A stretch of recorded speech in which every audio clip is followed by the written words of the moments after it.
Olá pessoal, sejam muito bem-vindos. Eu sou Misael Nogueira, estamos aqui mais uma vez para compartilhar com vocês da palavra de Deus. Nós estamos numa caminhada de conhecimento do livro de Tito. Já fizemos uma introdução, falamos do versículo de número 1 e hoje nós vamos falar do versículo de número 2, pessoal. Tenho certeza de que vai ser uma caminhada bastante legal. E é muito importante que você tenha aí na sua mão um bloco de anotação para você aprender juntamente conosco, ok? Mas antes da gente iniciar o assunto aqui, queria pedir para você que não é inscrito no canal, para que você se inscreva aqui e nos ajude a divulgar a palavra de Deus. Como eu disse para vocês, nós estamos falando do livro de Tito, hoje a gente vai falar do versículo de número 2, nós vamos aprender junto.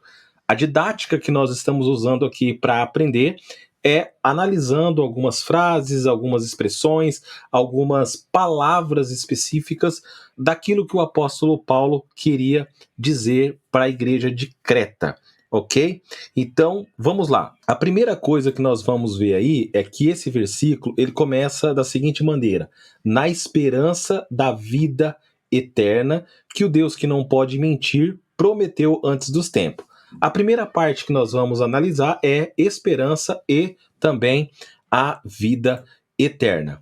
Olha só, pessoal, essa palavra esperança, ela tem dentro do grego bíblico um significado bastante interessante, que é a expectativa confiante e segura.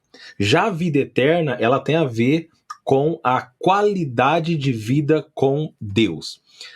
Para você entender melhor sobre isso, nós vamos olhar para esse versículo que eu coloquei aí na tela para vocês, que é João 17,3. Olha o que Jesus diz. E a vida eterna é esta, que conheçam a ti, o único Deus verdadeiro, e a Jesus Cristo, a quem enviaste. Olha só, pessoal, que interessante o que está escrito aí.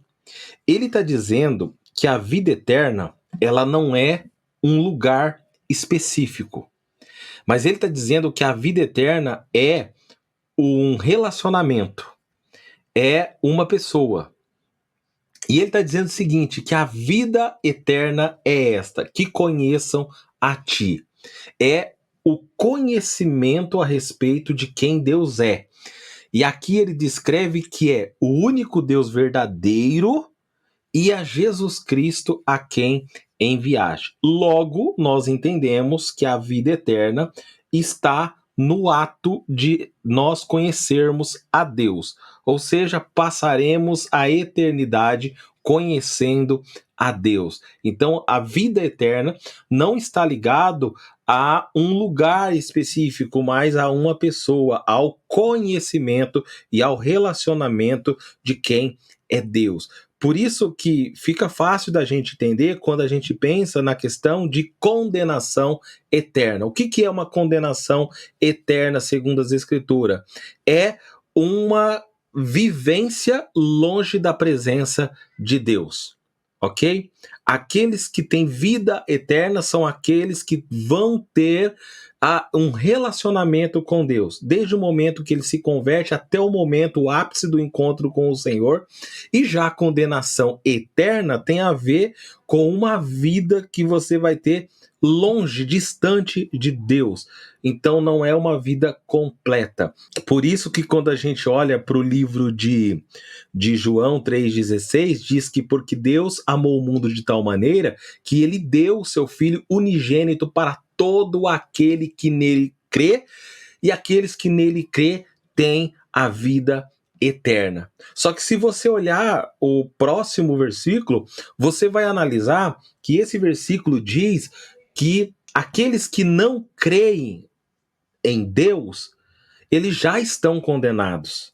Porque o que é essa condenação? Já é uma vida distante de Deus. Não sei se deu para você entender o que é a vida eterna, mas de maneira bem simples a vida eterna é o conhecimento de quem Deus é. Bom, aí ele continua a dizer o Deus que não pode mentir. O que ele quer dizer com isso? Aqui, literalmente, significa sem mentira, ou seja, um Deus que é absolutamente verdadeiro. O que está em contraste aqui, dentro desse contexto do livro de Tito, é exatamente também a cultura da época dos cretenses. Porque, como eu já disse para vocês nos vídeos anteriores, Tito 1,12 vai dizer que os cretenses, eles eram famosos por ser pessoas mentirosas. Olha que situação, né? Alguém ser conhecido por ser mentiroso. Só que aqui está dizendo que é uma cidade. Um povo era conhecido por ser pessoas mentirosas. Então, essa expressão, ela quer dizer uma grande verdade. Essa verdade absoluta da segurança da promessa eterna, que Deus ele não pode mentir. Que, assim como os cretenses, eles não tinham uma segurança no dizer sim ou não, porque eram muito mentirosos, não acontecia isso com a pessoa de Deus, justamente porque o seu caráter, ele é um Deus verdadeiro e ele é um Deus que não pode mentir. Na sequência, o texto vai dizer que esse Deus que não pode mentir, ele prometeu antes dos tempos eternos, ok? E antes do tempo eterno aqui, o que ele está querendo dizer que, ou seja, antes da criação na eternidade passada. Aqui mostra que a vida eterna ela não é um plano, digamos assim, de emergência. Um plano que Deus teve que criar porque o homem pecou. Mas aqui está dizendo que faz parte de um plano eterno de Deus. Como que a gente sabe disso? Existem outros versículos que vão dar base para nós para entendermos isso. Eu queria mostrar aqui para vocês. Olha só, 2 Timóteo 1,9 vai dizer o seguinte: a Bíblia diz que Deus nos salvou e nos elegeu nele para sermos o seu povo, não por causa do que temos feito. Ou seja, nós não fizemos nada, mas Deus ele nos escolheu. Mas porque este era um plano, era o seu plano, ou seja, o plano de Deus, ok? Não partiu de nós a escolha porque a gente fez alguma coisa boa e Deus falou, olha, eu vou salvar eles. Não, Deus nos escolheu, Deus nos salvou e isso era um plano dele antes da eternidade. Antes da eternidade, é exatamente isso. Olha o que diz Efésios 1,4. Porque Deus nos escolheu nele antes da criação do mundo para sermos santos e irrepreensíveis em sua presença. Quando que aconteceu isso? Antes dos tempos eternos. Quando que aconteceu isso? Antes da criação do mundo, do universo. Deus já havia nos escolhido e nos destinado para sermos santos e irrepreensíveis em sua presença. Agora, olha só, pessoal, quando a gente analisa esse versículo bíblico, a gente tem alguns conceitos teológicos. O primeiro deles é a esperança cristã. O que significa a esperança cristã aqui?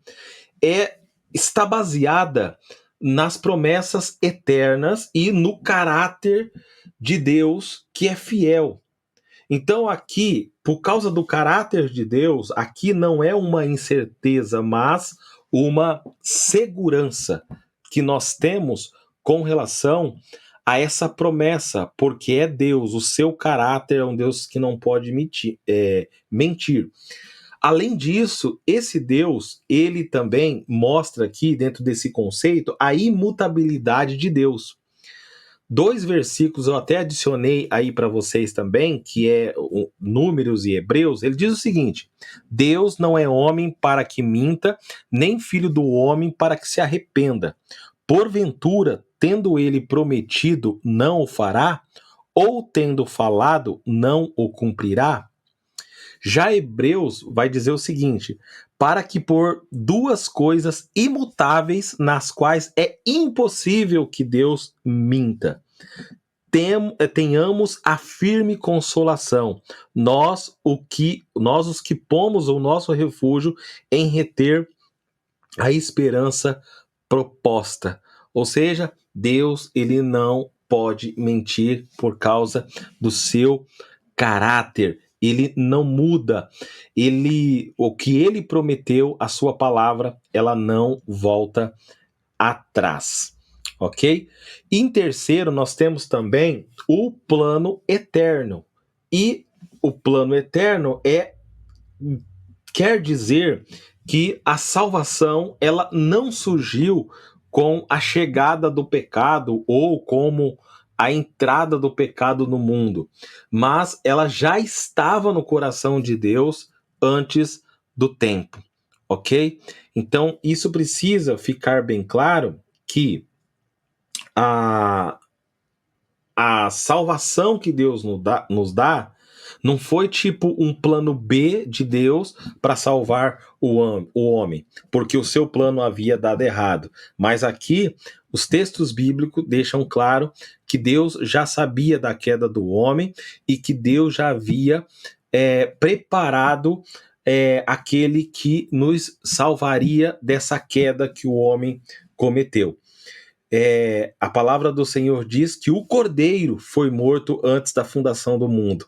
Então, o que acontece aqui dentro dessa esfera terrena que nós conhecemos é a manifestação daquilo que já havia sido planejado na eternidade, e tanto o Cordeiro que foi morto antes da fundação do mundo, quanto esse plano de Deus de restaurar todas as coisas também a partir da queda do homem. Qual é a aplicação que nós tiramos desse versículo? Que nós podemos confiar nas promessas de Deus, porque Ele é um Deus imutável, Ele é um Deus que não muda, Ele não mente. Mesmo que nós vivamos dentro de uma cultura corrompida, a palavra de Deus ela permanece segura como a nossa âncora. Exatamente o que estava acontecendo aqui, e essas instruções que o apóstolo Paulo vai dar para Tito, é justamente porque a igreja estava vivendo dentro do ambiente corrompido, e era possível que mesmo dentro desse ambiente corrompido, essa igreja, esses irmãos, conseguisse também viver de forma santa e irrepreensível diante da presença do Senhor. O que nós concluímos aqui é que a vida eterna é a nossa esperança firme, não é um sonho distante, e ela molda o nosso presente com confiança, ok? Então essa é a explanação deste versículo, do versículo de número 2 do livro de Tito, que pertence ao capítulo de número 1. Tenha certeza de que Deus vai continuar falando ao seu coração, e pessoal, compartilhe essas informações aí com outras pessoas, e não se esqueça de inscrever aqui no canal e de nos ajudar a divulgar a palavra de Deus, ok? Até o nosso próximo encontro.